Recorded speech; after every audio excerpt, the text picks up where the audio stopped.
Oh, Cinnamon, where you gonna run to? Oh, Cinnamon, where you gonna run to? Oh, Cinnamon, where you gonna run to? All on them days, I run to the rock. Please hide me, I run to the rock. Please hide me, I run to the rock. Please hide me, all on them days. So run to the river, he was bleeding, I run to the sea. He was bleeding, I run to the sea. He was bleeding, all on them days. So I run to the river, he was boiling, I run to the sea. He was boiling, I run to the sea. He was boiling, all on them days. Bienvenidos, en este espacio nos juntaremos para reflexionar sobre el sexo, la sexualidad, la erótica y la salud sexual de la manera más incómoda e incomodante para discutir y tensionar nuestros imaginarios sexuales. Yo soy Silvia Aguirre, soy heterosis apóstata, también psicóloga, sexóloga, prosexo. Hola a todos, Emma Son, feminista prosexo, activista de la disidencia sexual. Noelia Benedetto, una mujer heterosis apóstata, psicóloga, sexóloga con perspectiva de género prosexo y especializada en salud mental interdisciplinaria. Hola, esto es Sexofilia.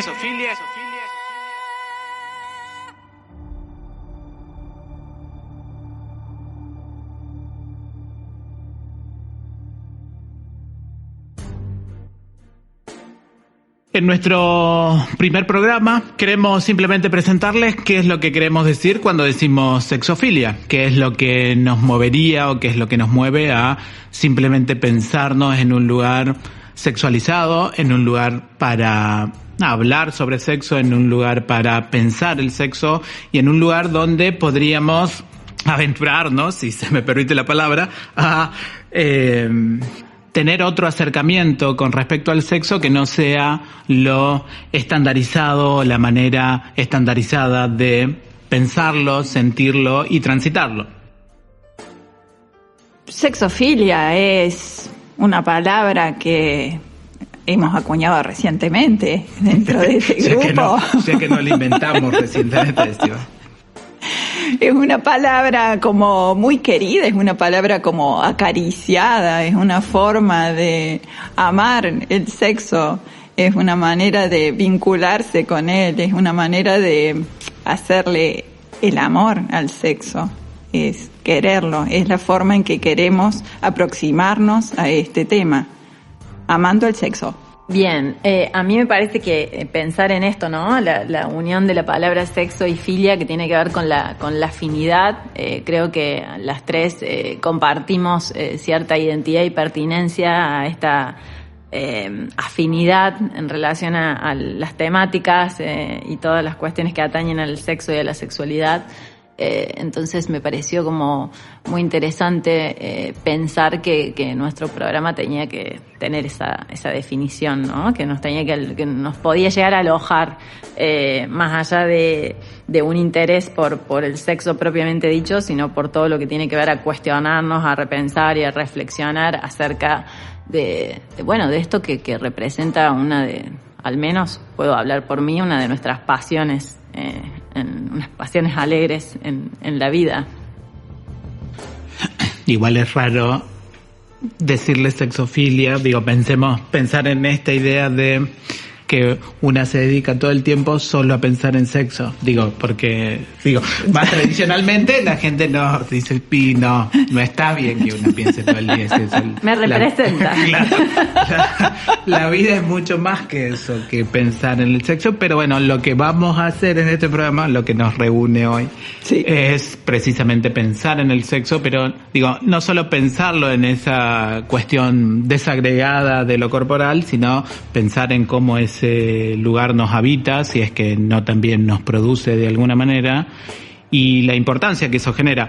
Para muchas de nosotras que venimos del activismo sobre la disidencia sexual, que hemos hecho una que otra cosa para que la gente disfrute más y mejor, si es posible decirlo así, de su sexo o de sus prácticas sexuales, es como importante que el tema no se agote simplemente en la anécdota de los medios masivos de comunicación, y eso también es o por lo menos para muchas de nosotras, importante, sino la posibilidad misma de hablarlo ya genera otra circulación de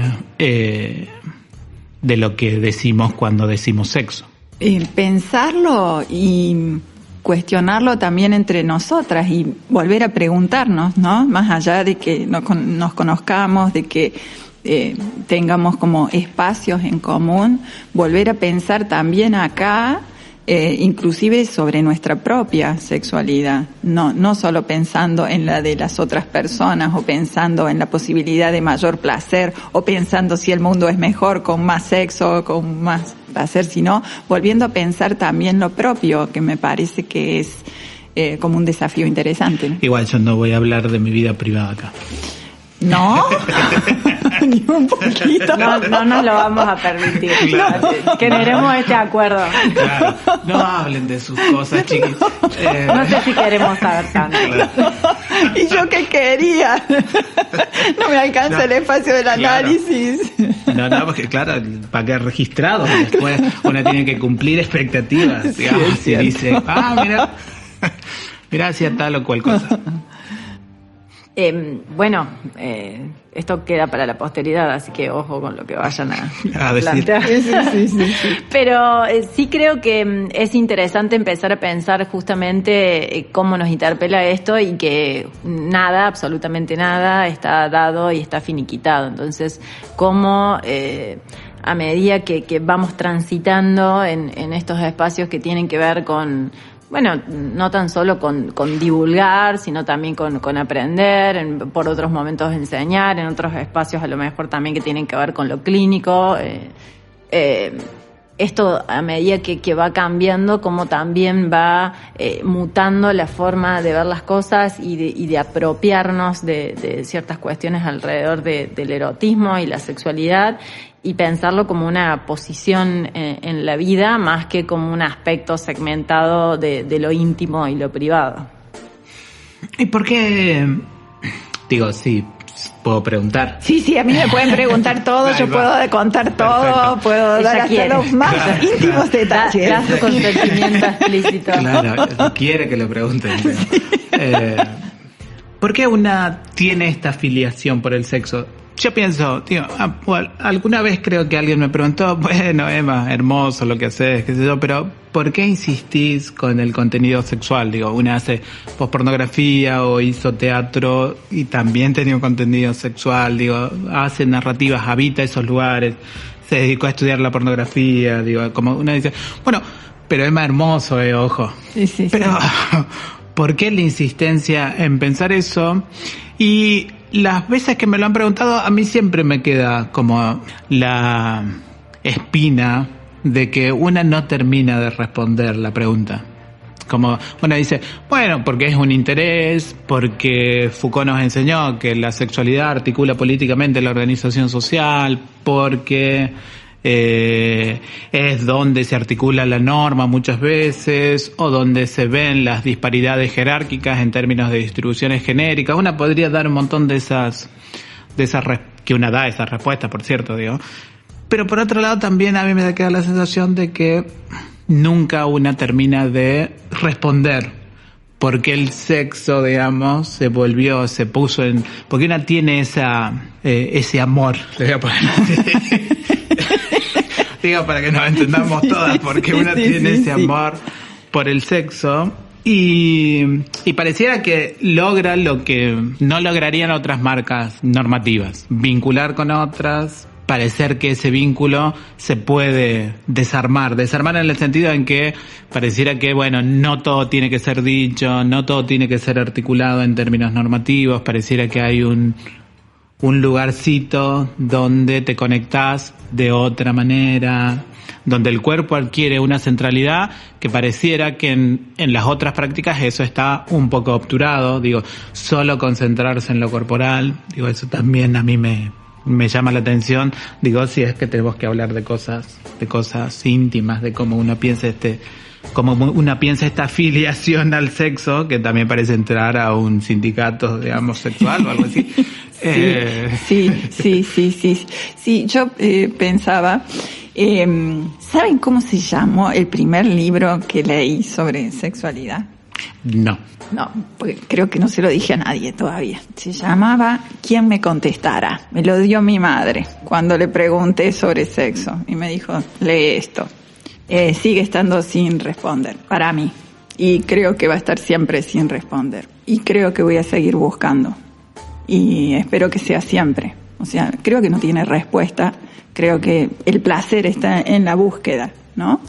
Me parece que es eso. Y después también en algún tipo de certeza, cuido la palabra porque me parece como muy terrible, pero bueno, algunas puede ser que una tenga, de pensar que hay gente que sufre porque no puede tener placer sexual. Y entonces ahí, ¿no? Pensar que tal vez se pueda de alguna manera dar algunas herramientas en la vida para que haya gente que pueda disfrutar de algo que me parece muy vital y que hace, entiendo, a la vida más disfrutable, mejor. Sí, mejor. Coincido en esto de que no hay una respuesta cada vez y que siempre estamos como bordeando la posibilidad de respondernos algo. Con respecto a la pregunta inicial de por qué me dedico a esto, porque puedo, porque por suerte puedo, porque si fuera otro el contexto no creo que, pensándome como mujer y demás, no sé si hubiese podido. Y me acuerdo también, esto me linkea con el primer libro, que bueno, el mío no fue tan...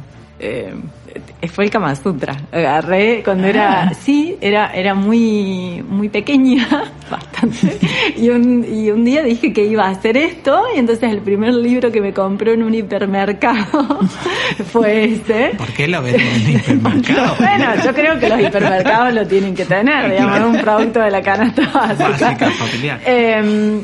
Y bueno, que me lo cuestioné bastante. Los otros días me preguntaron que por qué le había hecho la marca de patriarcal a ese libro.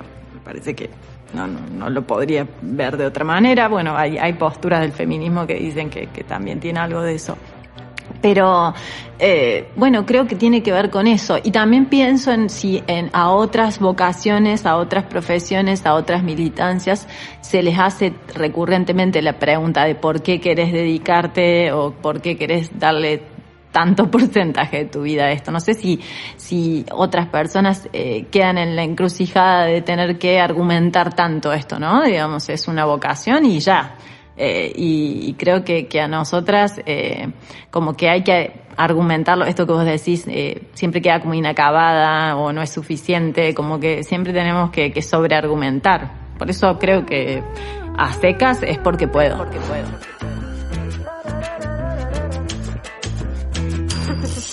Háblame de algo interesante, no caigamos en lo redundante. Seducime, mírame, jugame, besame, tócame, todo eso sin desnudarme. Que no caiga ni una prenda, que no rechine la madera. Mi mente necesita estímulo sexual, mejor hagamos el amor, pero al intelectual.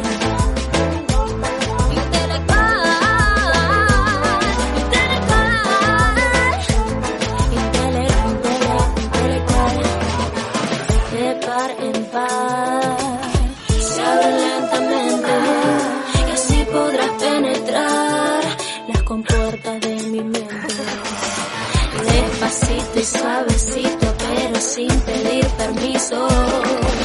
Acabamos en el paraíso. Soy fan del Boco, yo te lo aviso. Cuando de ingenio se trata, mis sentidos se dilatan. Nunca dejo bandera media hasta no me hace falta, papi. La fe de ratas, que no caiga ni una prenda, que no rechine la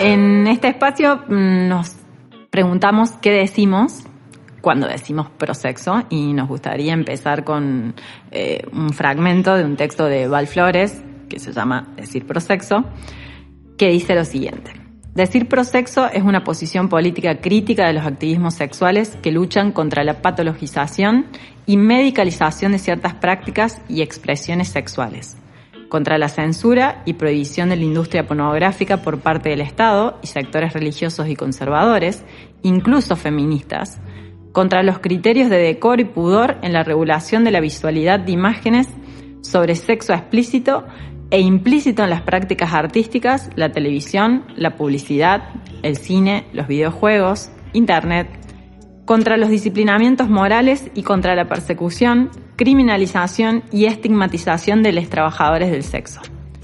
Decir prosexo es luchar por el reconocimiento del trabajo sexual y no necesariamente adherir al reglamentarismo. Decir prosexo no es una manera radical de coger, si es que hubiera tal cosa, ni del uso de los placeres.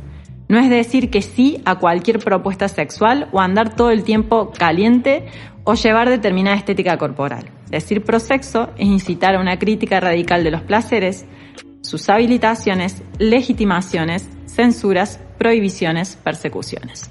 Excelente, Val. Igual por ahí una anda caliente todo el tiempo, hay que decirlo. Yo lo pensé, digo, ¿por qué no? Bueno, es que creo que dice que no es solo eso, no es andar horny 24/7, o sea, como esa remera. No solo, que eso también se puede, digamos, eso es una posibilidad. Sí. Sí, no es lo que define, claro, indudablemente, pero puede pasar.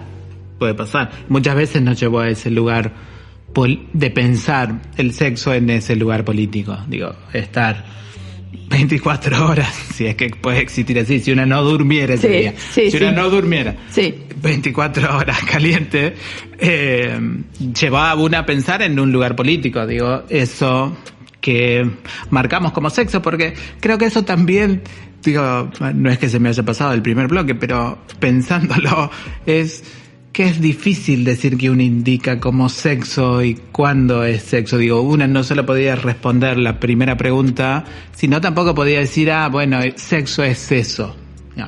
Es, no sé, la gente desnuda, tocándose, es alguien mirando a alguien en la calle. Digo, ¿cuándo lo marcamos como sexo?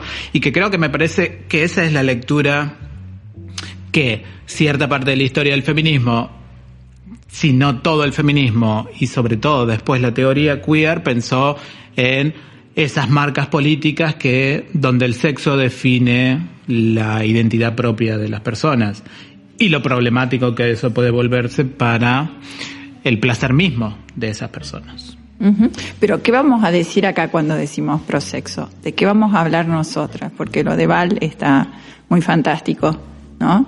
Y dice como un montón de cosas. Pero si tuviéramos que conversar con cualquier oyente, con alguien que nos interpele y dice, bueno, pero vos cuando decís prosexo, ¿qué decís? Porque yo sí me defino así, prosexo, sexofílica, prosexo, ¿no? Uh-huh. ¿Qué decimos? ¿Qué estamos diciendo? ¿Qué estamos queriendo comunicar? ¿Pro qué? ¿Pro qué cosa? ¿A favor de qué en la vida? Sí, una cuando ya lo piensa así con muchas palabritas muy neoliberales como proactivo, como pro, qué sé yo, bueno, ya le empieza a dar un poco de miedo. Pero digo, yo creo la mejor manera en que muchas veces en un espacio con el que trabajo, que es el asentamiento, es, no sé, insistir en que la gente habite el placer. Sí. Y que no necesariamente implica o que la gente te desnuda, o que la gente realice actividades que marcaríamos como sexual. Sí, me gusta esa. Sí, creo que tiene que ver con esto, ¿no? Digamos, una ética del placer que vaya teniendo, o que vaya haciendo marca en cada una de nuestras prácticas, escenarios o lugares, más allá del reduccionismo del sexo en sí, ¿no? Es un vocablo complejo el tema del pro. De hecho, en todo lo que sería la teoría anglosajona se habla de esto del positive sex, que a veces es justamente solamente difundir las marcas de lo hipersexualizado, de lo hiperpositivo que tiene alrededor, de darle un lugar al goce en lo sexual, y creo que esto tiene que ver con cuestiones como más amplias, ¿no? Digamos, como una filosofía de vida, me parece como un poco cliché, pero sí de pensar en tratar de hacer borramientos o diluir esas marcas negativas o del pánico moral alrededor del sexo, y empezar a ampliar las fronteras entre lo que tiene que ver con lo positivo, sin caer en esto que dice Berland del panoptimismo. Uh-huh. Que creo que también se relaciona mucho con que sí, es cierto que muchas de nosotras podríamos habitar esa palabrita prosexo con una infinidad de acentos, lo voy a poner de esta manera, pero sí está claro que, o por lo menos mucho activismo feminista prosexo marca efectivamente que hay políticas sexuales específicas, y a grupos y personas específicos esas políticas incluso les pueden costar la vida. Digo, pensemos trabajo sexual o la gente que se la gente que se dedica, disculpen, a la industria del sexo, pornografía y cualquiera de sus variedades, digo, modelos eróticas o eróticos.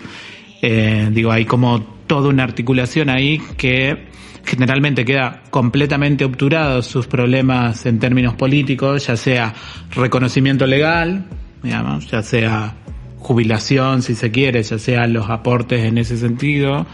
Y por el otro lado, la marca constante en términos sociales de que, bueno, pareciera que el sexo no debería estar tan afuera, digo, o no debería ser una actividad laboral, digo, generalmente la actividad laboral es algo que una rápidamente lo hace público, porque si no, no tiene su vuelta, digamos. Entonces, digo, me parece que también es eso, que muchas veces cuando pensamos en prosexo pensamos en cuáles son las alianzas políticas específicas para grupos específicos, donde el sexo se vuelve básicamente un trabajo, como en la vida de uno. Igual, yo soy más gratuita, hay que decirlo, que las demás personas acá presentes, pero bueno, es las marcas del hipismo que a una le quedan. Claro. De no cobrar. Claro, exacto. Podría, pero bueno, tiene su estructura.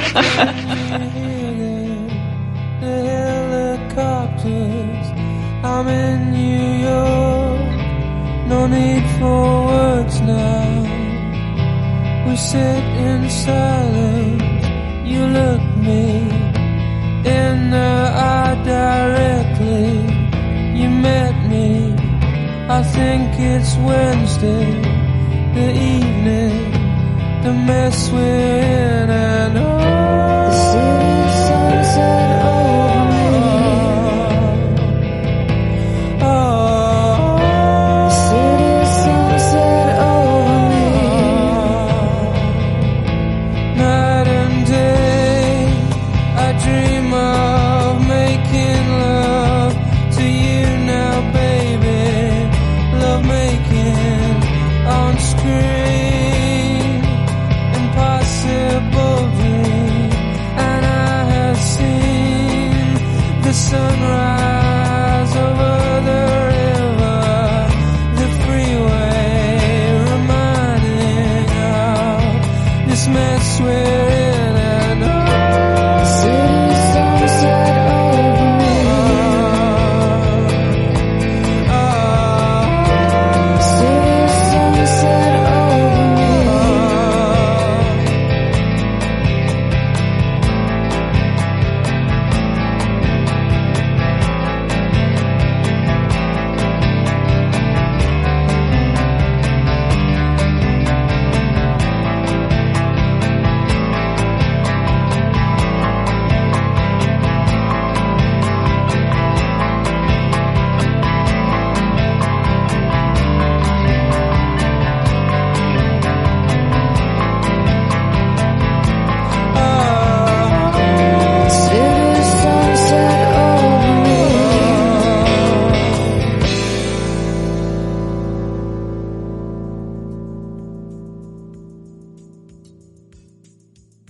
¿Qué decimos cuando pensamos sexo? Siempre a mí me parece como importante simplemente marcarlo. ¿Por qué? Porque necesariamente hay que hacer una operación intelectual, querramos o no, más o menos articulada en el lenguaje. Digo, cuando nos juntamos incluso con alguien a tener sexo, una la puede articular en el lenguaje, sea corporal, sea verbalizado, pero necesariamente hay una articulación de eso que marcamos como el pensamiento, donde hay que desplegar ciertos pasos. Esos pasos tienen que ser medianamente consentidos con quienes participamos, y en eso también tenemos que articular un pensamiento para poder seguir desplazándonos.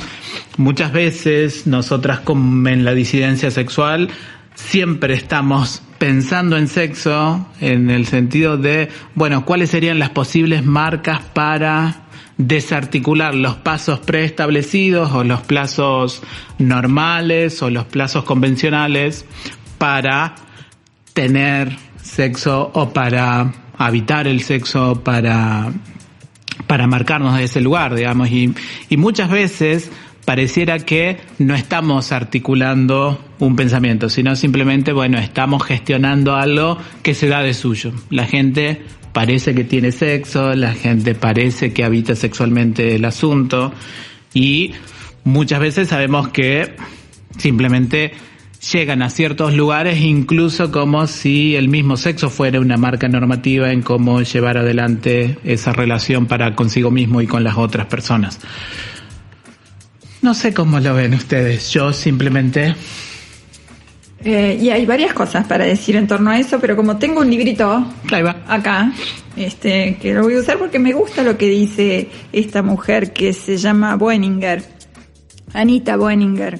Dice, el sexo es todo en la vida, es la vida como amante.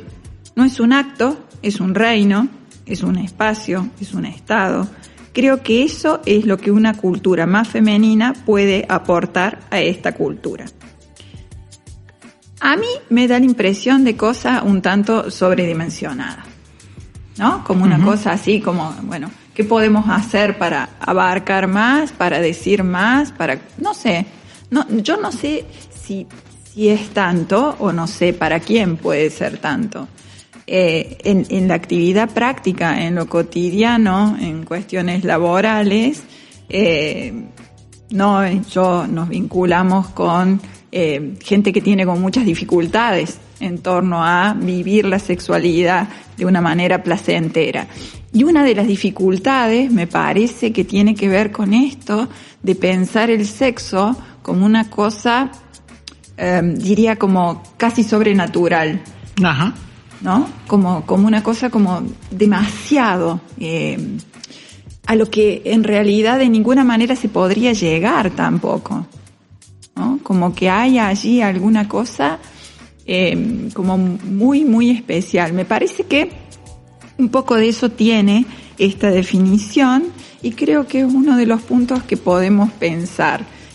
Decimos, no podemos ponerle límites, no podemos fijar pautas, no podemos hablar de guiones sexuales, o por lo menos no queremos hacerlo, si bien en algún momento vamos a decir claramente cómo se hace, ¿no? Un paso tras otro, pero más allá de eso, creo que esta cuestión del sobredimensionamiento, de pensar que hay un más allá, que hay allí una posibilidad, una promesa de una vida casi, diría, paradisíaca, ¿no? Creo que ese es algo para pensar.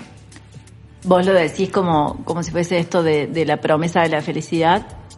Sí, creo que hay una cuestión así en torno a la sexualidad y a lo que se puede encontrar en todo caso con el sexo, ¿no?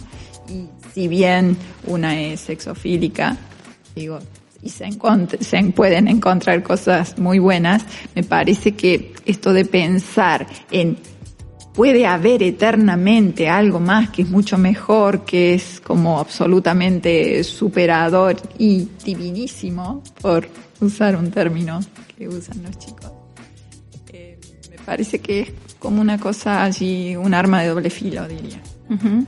Bueno, creo que también el trabajo nuestro se trata de devolverle el estatus de terrenal a esto, ¿no? Porque de repente está como tan sobrevaluado y tan inalcanzable en los productos de consumo, que a la vez son productores de subjetividad que nos llegan, por ejemplo, desde ciertas producciones del porno mainstream o de escenas figuradas en algunas series, que creo que nuestro lugar justamente es bajar a tierra y no dar guiones, tips ni cuestiones para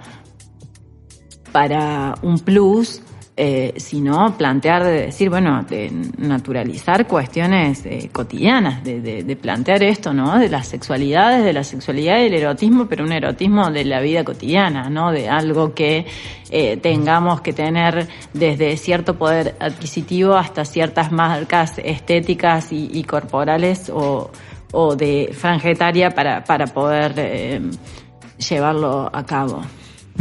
Porque también está esta cosa de que, me llama la atención esta idea de lo sobredimensionado, que es cierto que hay una sobredimensión, pero yo creo que la sobredimensión aparece porque necesariamente es algo que una debería evitar naturalmente. Pareciera que hay una disposición de una articulación sobre lo que naturalmente se da sobre los cuerpos marcados como humanos, que bueno, ¿cómo es posible que uno o quien sea no vaya a habitar algo así de manera placentera, como si se sobredimensiona en mucha articulación social, desde la publicidad hasta la misma normativa médica sobre cómo funcionan supuestamente esas partes del cuerpo, digamos. Entonces es como muy extraño que en el sexo se articule esas dos dimensiones, un relato completamente desnaturalizado sobre la naturalización de esa actividad, sobre la hiper, incluso como si fuera el último resto que nos conecta con esos otros no humanos, con esos animales, como si fuera el último resto, la reproducción biológica. Es como, a mí me llama mucho la atención que aparezca esa operación siempre cuando se piensa en el sexo. Y esto de que vos decías muchas personas se sienten completamente interpeladas e incluso se sienten angustiadas porque hay un imaginario sobredimensionado de eso. Es como todo un asunto. ¿Qué hacer con eso? ¿Qué hacer con eso? Porque del otro lado, la respuesta sobre, esto es, vaya a saber qué, es un qué muy específico, es una narrativa biológica muy específica, donde el cuerpo se tiene que comportar necesariamente de una determinada manera y generalmente no sucede, o no puede suceder de la manera en la que se imagina que esas reacciones corporales deberían aparecer. Es como que hay una complejidad ahí, en eso, nuestro amor por el sexo, o por lo menos en mi caso, tiene que ver con esa complejidad, en esa articulación metafórica, en cómo se representa el sexo, de una manera sobredimensionada o de lo más natural posible. Sí. Es bien complicado. Es bien difícil. Y cuando trabajamos en este campo de la terapia sexual, eso es todavía más. Y si le querés poner todavía eso, la idea de que intentás no dar normas, no dar pautas, no decir exactamente cómo eso tiene que ser, sabiendo de esta predisposición natural que una tiene a querer el sexo, se torna como muy, muy complicado, ¿no? Cómo transmitirlo, cómo llegar, cómo poder decir, y me parece, por lo menos de lo que yo he podido hasta ahora ver, que la mejor manera es a través de las preguntas, ¿no? Sabiendo que de todas maneras una siempre se le cuela algo de lo propio, que no es que voy a decir algo absolutamente pasteurizado, no lo voy a hacer, jamás. Pero sí haciendo preguntas creo que es una de las formas. Sí, esto de la objetividad, siempre entre paréntesis, ¿no? No hay manera de desentenderse de eso, pero yo creo que al menos me veo constantemente en esto de intentar hacer siempre la operación inversa, como siempre estar en reversa. De decir, bueno, lo lineal, lo naturalizado, o lo circular también a veces, es esto. Bueno, a ver, ¿cómo puedo desentenderme de este mecanismo de producción, de esta versión, para pensar en algo totalmente inverso, ¿no? Porque hay inversiones normativas para pensar que algo es instintivo, por ejemplo. Las personas se cuestionan por qué no responden a cierto guión normativo que fue construido y que fue presentado de manera unívoca, lo cual es complejo y contradictorio, pensando que en otras esferas de lo humano siempre se plantea la diversidad como eje, ¿no? Más que la cuestión matriz, cerrada y única. Y en este espacio hay solo una forma, solo una versión, solo un guión hegemónico, normativo, que me parece que la operación de desarmarlo y justamente dejar de linkearlo siempre con cuestiones que atañen a lo instintivo es parte de nuestra labor, ¿no? O sea, de destruir, si se quiere, esa representación social, ¿no? De que desde el momento en que somos seres marcados como humanos y socializados y atravesados por la cultura, no hay ninguna marca instintiva que se pueda adueñar de nosotras. Una podría decir que el sexo no es natural. como Tifel, el sexo no es un acto natural, claramente. Ya está, yo con eso, ya está, ya pagué mi venida acá.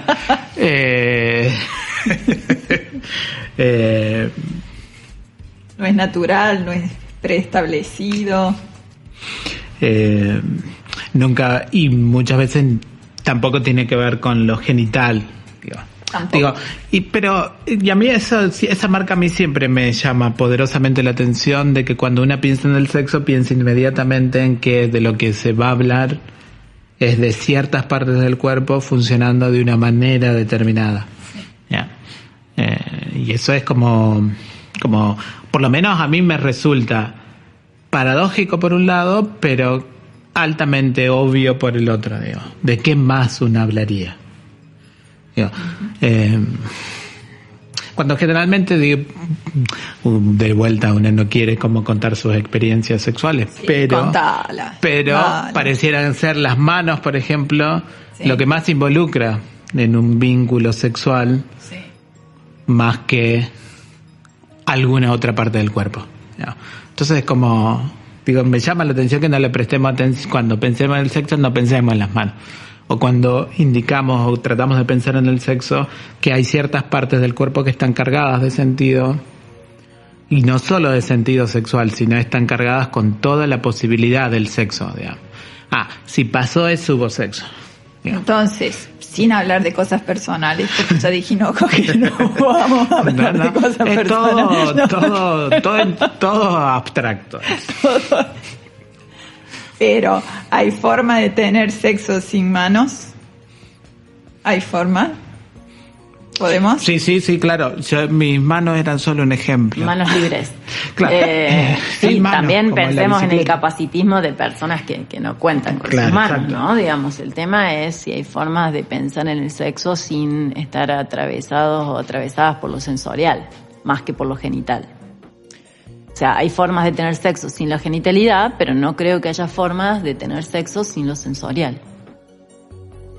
Ay, lo sensorial, pero vamos a suponer que solo tenés fantasías. Estás en un espacio privada de todo tipo de sensorialidad. La interna. Pero están las fantasías. Uh-huh. ¿No? Sin sensorialidad externa, pero sí desde lo propio. Y también eso sería. Sí, creo que eso es lo que, o sea, pienso en esto, ¿qué sería ser sexualmente activa? Para mí eso activa la sexualidad ya, digamos, más allá de lo que haga con mi cuerpo, juntándolo a otras corporalidades, ¿no? O sea, el fantaseo en sí mismo activa toda una serie de sensorialidades propioceptivas. y le da un plus y una connotación que ahí justamente se corre de lo animal, ¿no? Digamos, el plus que le agrega el fantaseo, hasta tanto está estudiado, no es algo que puedan agregarle los animales. Esa es la parte que nos haría. A ver, ¿cómo es esa idea? Claro, ¿qué es ser sexualmente activa? Ahí va. ¿Qué sería? ¿No? Digamos, si lo pienso para las estadísticas, si lo pienso para la epidemiología y demás, ¿qué sería? Un acto penetrativo pene-vagina, ¿no? Digamos, esas son las marcas de lo sanitario. Desde nuestro lugar, ¿qué sería activar o ser sexualmente activa? Y en la disidencia sexual, si una es sexualmente activa, es porque una anda proponiendo coger con la gente. Ajá. Digamos, por ejemplo. Pero ese sería activar el activismo. No sé si ser sexualmente activa. Pensemos en antes de proponerle cosas a la gente. Perdón. Es que está muy sesgada mi mirada. Claro, era un tanto monopolizada la mirada de la Emma, ¿no? O sea, un poquito antes de que le ofrezcas cosas a la gente. Claro, ¿qué activaría tu sexualidad? Bueno, sí. Igual a mí me conflictúa el mundo interior, lo voy a decir así. Yo no sé si una lo tiene, digamos, podría una discutir esa idea. Entonces, entiendo sí que la fantasía sí activa muchas de nuestras sensaciones, lo voy a poner así, pero no sé si serían mías. Digo, la articulación de la metáfora misma de la fantasía ya ha sido sociabilizada, digo. Ya, no hay posibilidad de que una tenga lenguaje privado, va a decir bien. Que te agarre como una tabula rasa. Claro. Y no. Entonces, no, es que hay algo que nos puede agarrar como tabula rasa del orden de lo cultural. No, por eso entonces como... Ahí es cuando yo pienso si hay algo del orden de lo interior. Si hay una propiedad individual que genera eso estamos seguros. Un roce que te produjo una fantasía, no sé. No sé si a ustedes les pasará, pero a mí me pasa mucho de que... No me miren así. A mí me pasa mucho que me asaltan imágenes. Como flashback. No, porque no pasaron. Sino que por ejemplo, una va caminando, piola, va a comprar pan, ponele. y de repente tenés imágenes más o menos sexuales, pero con una carga con una excitación interna muy elevada. Ajá. De la nada, no les pasa, es como esa... Como una inmersión, vos decís. Claro, y entonces una va caminando en esa cuadra con eso, y vos decís, pero yo, no sé, quiero ir a comprar pan, no quiero estar pensando en esto. Eso también es como... Bueno, se sabe, digamos, hay algunos estudios al respecto que dicen que algunas personas tienen más de este tipo de imágenes que otras. Ah, mira. Sí. No está categorizado. No vamos a hacer un diagnóstico al respecto, pero sería... No. Y algunas sí preguntan si es un problema, y por supuesto que de ninguna forma lo es. Y si pudiéramos hacer en esa categorización de la que se habla de la erotofilia y la erotofobia, seguramente la gente que está más cerca de lo erotofílico tiene más de este tipo de situaciones, de imágenes que se aparecen, ¿no? Que además yo por lo menos lo veo como vinculado con la vitalidad. Sí, me parece que es algo que nos conecta con el eros constantemente, ¿no? Digamos, también el hecho de que es algo que vos decís, bueno, no es voluntario, digamos, pero sí hay algo de lo voluntario en dejarlo pasar, ¿no? Dejarlo aflorar, que eso circule, ¿no? De no reprimirlo. Me parece que eso también tiene que ver con una sexualidad activa, ¿no? Más allá de después de lo que andes proponiendo a la persona de la panadería y demás. No, jamás. No. Cada cual tiene su actividad.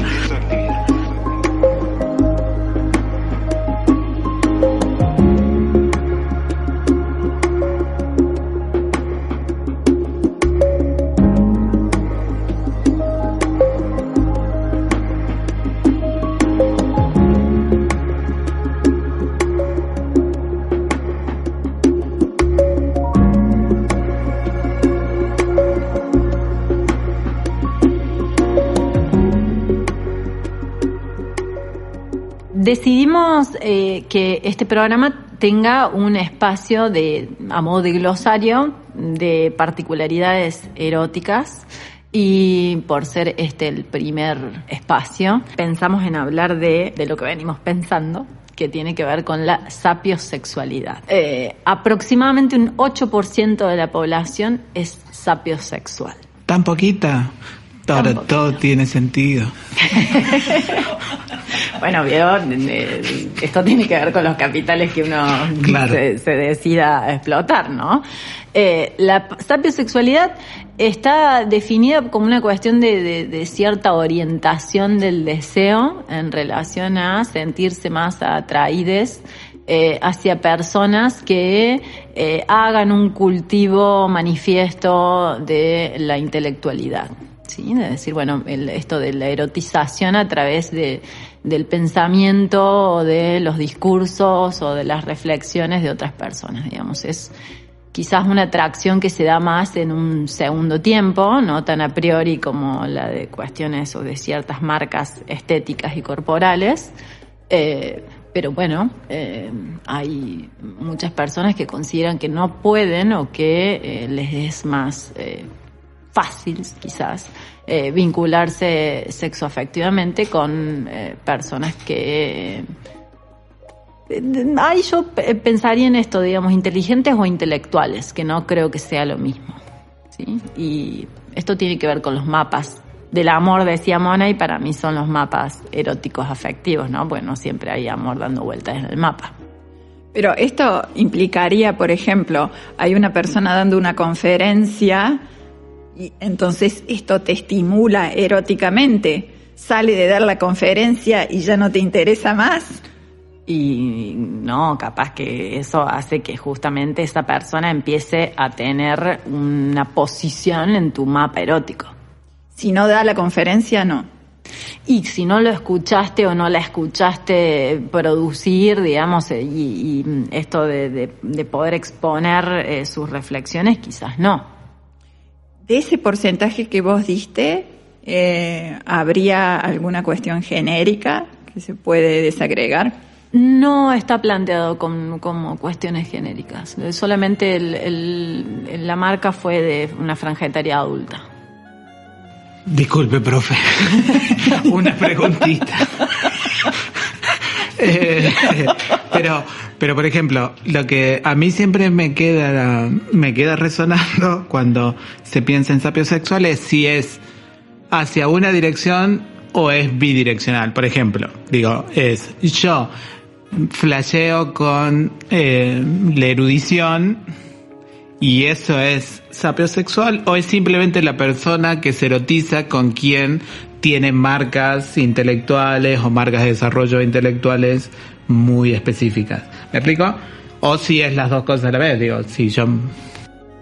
En definición está planteado como una orientación erótica hacia otras personas que porten ese cultivo de ese capital en particular. Ahí va. Digamos, quizás el cultivo particular de una para una tenga que ver con la sexofilia.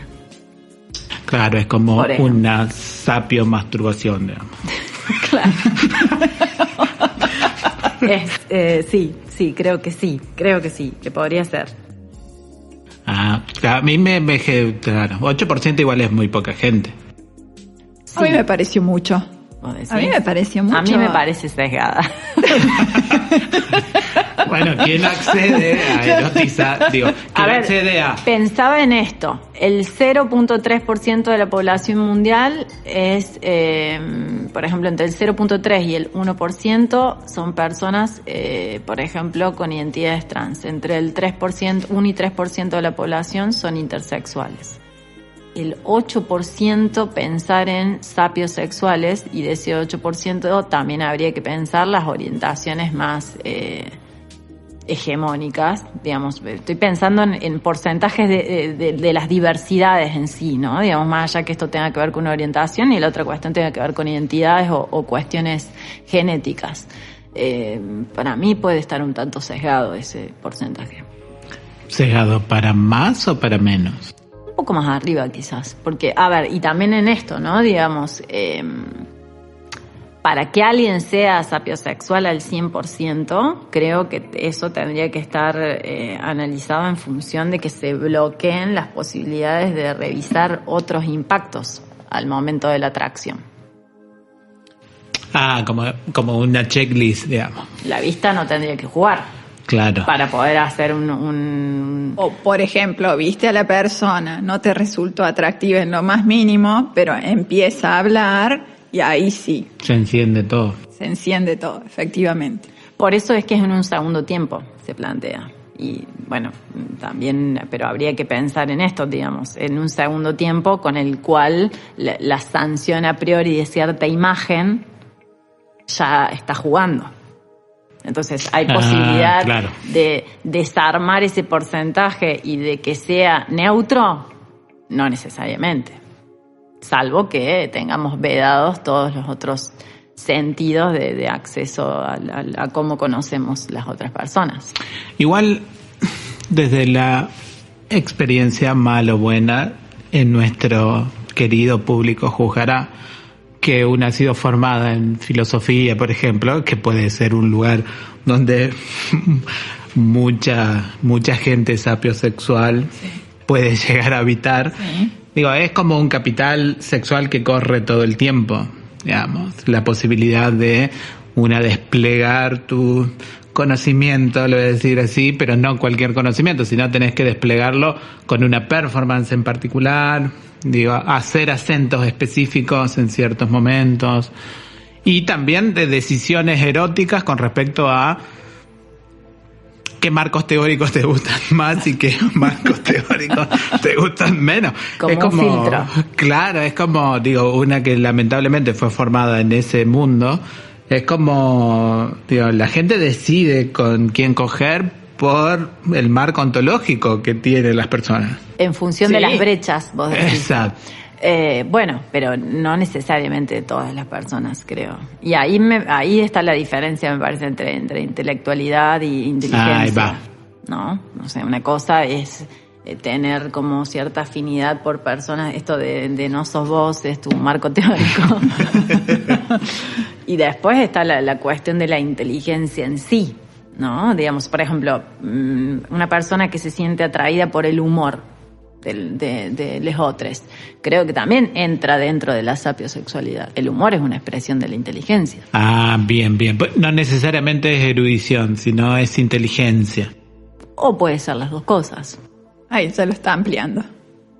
Ahí está ampliando ya el concepto de sapiosexualidad. Sí. También que definimos, ¿no? Pero bueno, es como complejo, hay que decirlo. Sí. Pero bueno...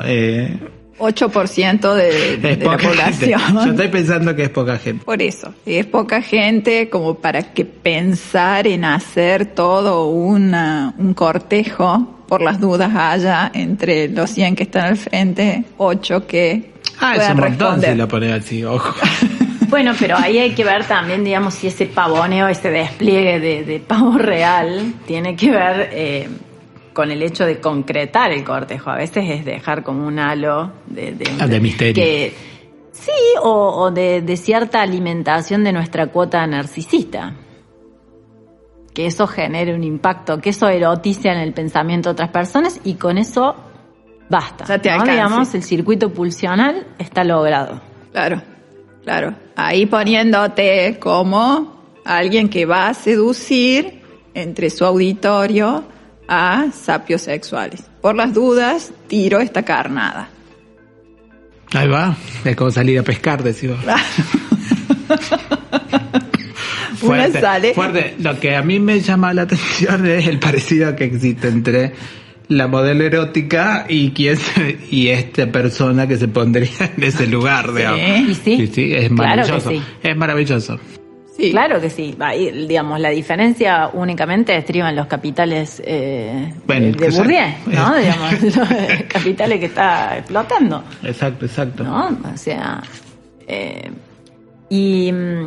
tengo acá una anécdota, ya que toda columna va a tener anécdotas. ¿Es tuya? No. Claramente que no.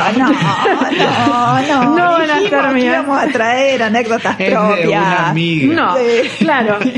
Dice, la historia nos ha dejado famosos sapios sexuales como Marilyn Monroe, que ni sabía de la existencia de este término, pero ya la están arrinconando contra la sapiosexualidad. Mira.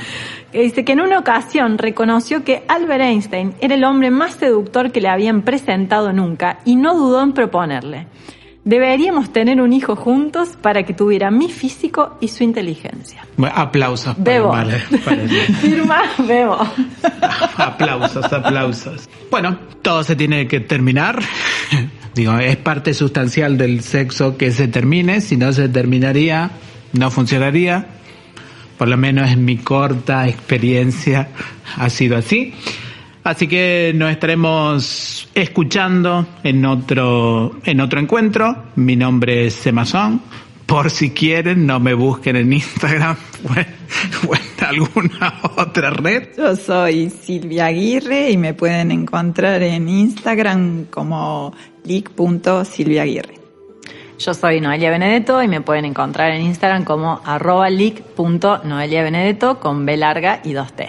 Nos encontramos en un próximo episodio de Sexofilia. Sexy sos.